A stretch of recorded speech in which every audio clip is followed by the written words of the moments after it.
Ratusan mahasiswa dari sejumlah universitas pertambangan mengikuti Sriwijaya Geologi Festival sebagai ajang silaturahmi mahasiswa dalam menggali lebih dalam tentang ilmu bumi. Kegiatan yang digelar Fakultas Teknik Universitas Sriwijaya Palembang digelar di Grand Atiasa, Palembang selama 10 hari. Energi terbarukan menjadi tema yang diangkat dalam ajang Sriwijaya Geologi Festival. Energi terbarukan adalah energi dari sumber daya alam yang dapat diperbaharui secara alami dalam waktu singkat dan tidak akan habis, seperti energi surya, angin, air, panas bumi, dan biomasa.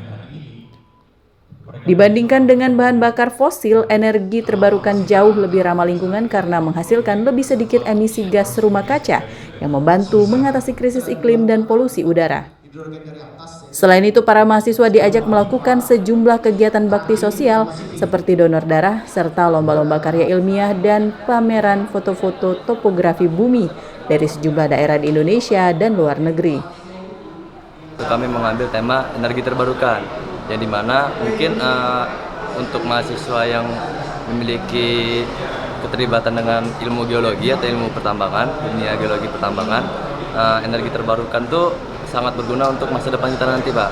Jadi makanya kami menyediakan wadah untuk mungkin masyarakat umum atau peserta dari mahasiswa geologi luar bisa mengetahui pentingnya dari energi terbarukan tersebut, Pak. Yang seperti kita tahu kayak energi batu bara dan energi yang minyak itu kan lambat laut akan habis di kemudian hari di tahun-tahun ke depan.